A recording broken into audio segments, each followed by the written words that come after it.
Eleanor Crane arrives at the Ashwood town line, a place that time seems to have forgotten. The town sign looms, a stark declaration of a place struggling to survive. Dilapidated buildings stand as silent witnesses to a forgotten past. The heavy, still air hints at secrets and untold stories.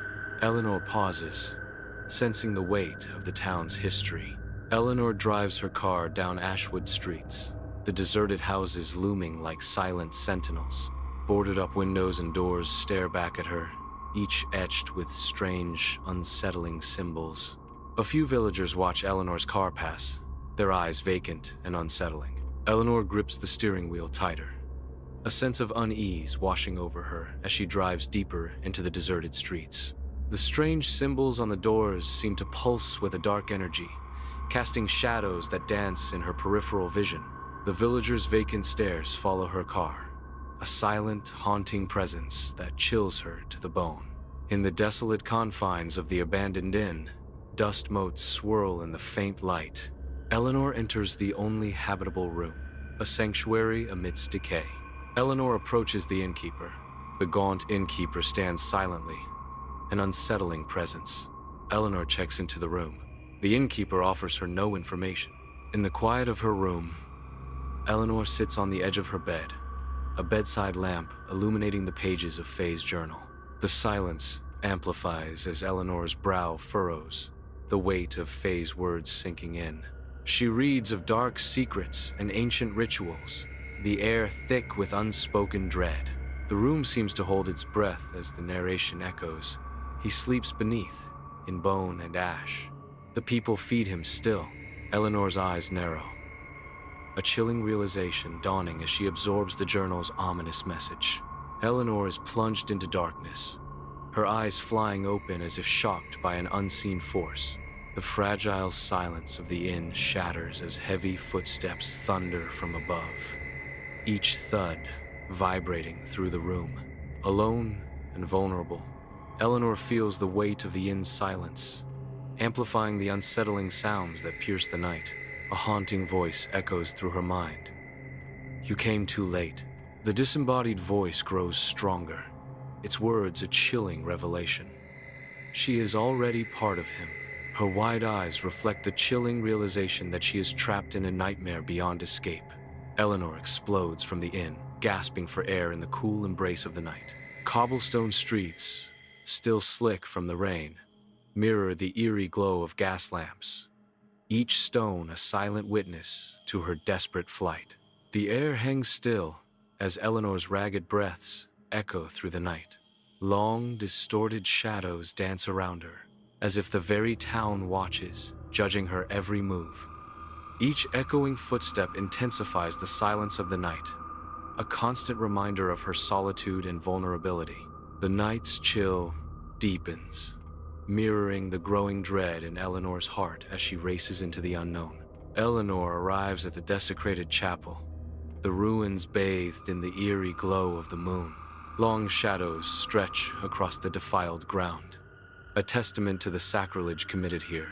The altar, once a sacred place, is now stained with dried blood, a macabre parody of faith. A goat skull, its empty sockets mocking, sits where the cross once stood, a symbol of utter desecration. The symbols from the houses, amplified and grotesque, are etched into the stone with disturbing precision. The chapel stands as a dark canvas of defilement, challenging Eleanor's spirit. In the desecrated chapel, Eleanor is surrounded by chaos, the flickering candlelight casting eerie shadows on the stone walls. As she reads Faye's journal, Eleanor's brow furrows, each word drawing her deeper into a dark mystery. The journal entries reveal the location of the old mine, a revelation that sends a chill down Eleanor's spine. A palpable sense of dread fills the chapel, heavy and suffocating as Eleanor contemplates the mine. The weight of the unsettling mystery bears down on Eleanor, the candle flame mirroring her wavering resolve.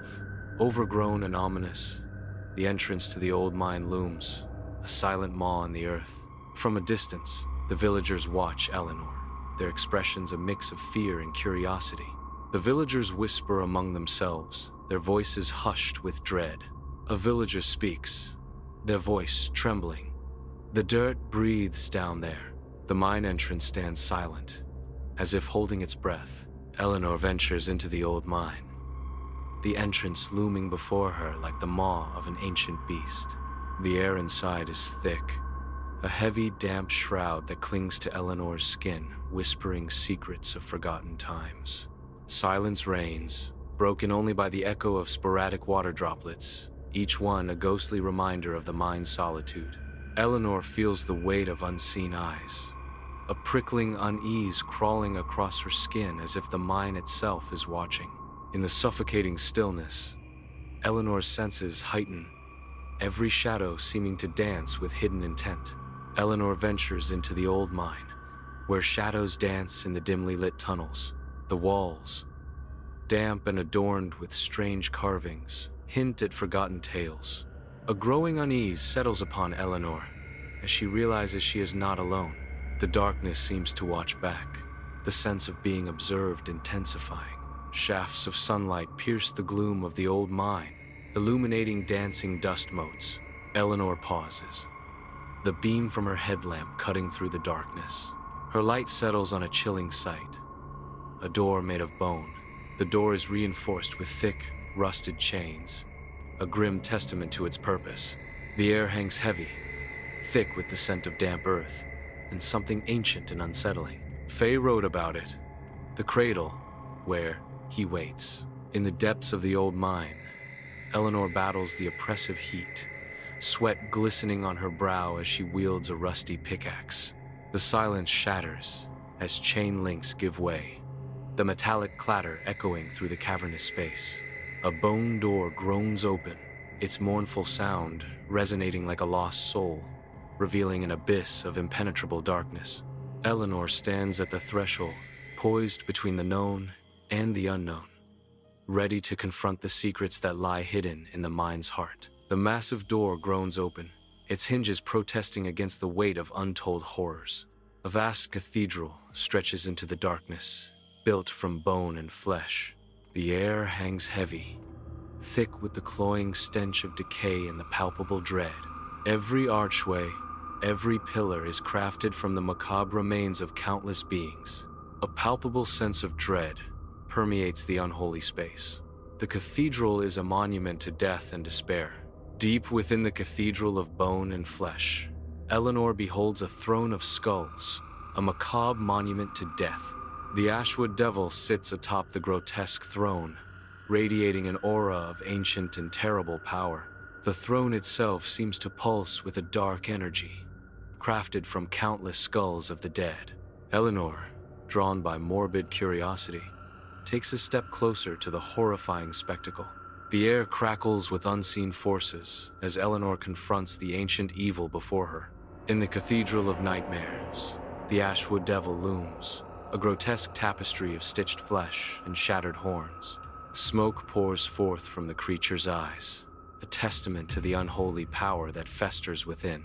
His voice, a guttural echo from the abyss, shatters the silence. "She came willingly to find you." The words hang in the air, heavy with dark implications, as the devil's gaze pierces the soul. The cathedral trembles, bone and flesh contorting in response to the devil's proclamation. In the Cathedral of Bone and Flesh, Faye materializes silently behind the throne. Though blind, a serene smile illuminates Faye's face, hinting at her transformed state. Her humanity fades, replaced by an ethereal presence that fills the cathedral. A revelation escapes her lips. "He showed me truth." Her voice echoes with newfound clarity. "Now I see everything." Eleanor sprints, her breath ragged, a symphony of terror etched onto her face as the cathedral twists into a nightmare. The bone walls writhe, reshaping themselves into grotesque parodies of life, trapping Eleanor in their sickening embrace. Flesh ceilings pulse above her, their rhythm a grotesque heartbeat in this unholy place.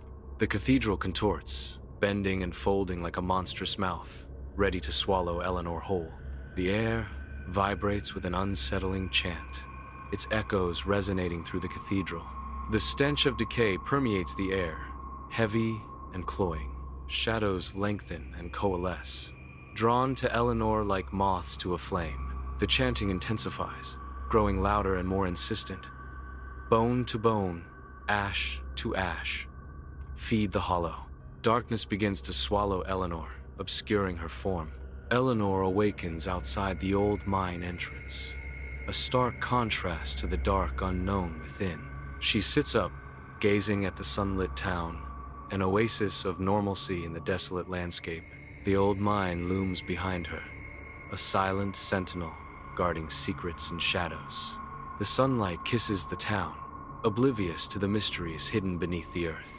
Eleanor starts her journey, eager to leave Ashwood behind, unaware of the looming change. The familiar road dissolves into an endless, dark forest, trapping Eleanor in an unforeseen nightmare. Panic begins to set in as Eleanor realizes the path home has vanished, replaced by an imposing wilderness. The dark forest stands as an insurmountable barrier, the familiar world of Ashwood now a distant memory. The villagers of Ashwood line the streets, their smiles stretched wide, a grotesque welcome for Eleanor. A chorus echoes from the crowd, a chilling chant that shatters the false smiles. Feed the hollow. Eleanor walks down the street, the unsettling grins of the villagers a suffocating presence. The air grows heavy, thick with an unspoken dread as Eleanor passes by. The villagers' smiles never falter, their eyes glinting with a disturbing eagerness. The chant continues, a haunting reminder of the sacrifice demanded. Feed the hollow. A relic of time, Eleanor's antique recorder rests silently on a worn wooden table, a final echo from the past. The recorder plays. Eleanor's voice, frail yet firm, pierces the silence with a chilling revelation. Eleanor's voice echoes. He's not in Ashwood alone. Her words intensify the dread. He sleeps beneath all of us. Her final, haunting warning lingers. The devil is hunger. And now, he's awake. Dust settles on an ancient recorder, a relic of forgotten stories. Static hisses from the speakers, a haunting prelude to what is to come. Eleanor approaches the recorder, her eyes gleaming with eerie anticipation. Eleanor's voice, soft yet commanding, echoes. Soon he'll speak through you too. The static intensifies, a response to Eleanor's chilling prophecy. The recorder seems to pulse with a newfound energy, awaiting its dark purpose. Satellite images reveal the desolate black pit, a void where Ashwood once stood, now swept by a haunting wind. The wind whispers across the desolate landscape, carrying a chilling message. A voice echoes through the emptiness. Feed the hollow. The pit seems to respond, the shadows deepening as if something stirs within. The desolate black pit remains, a haunting reminder of what was lost, now echoing with a sinister purpose.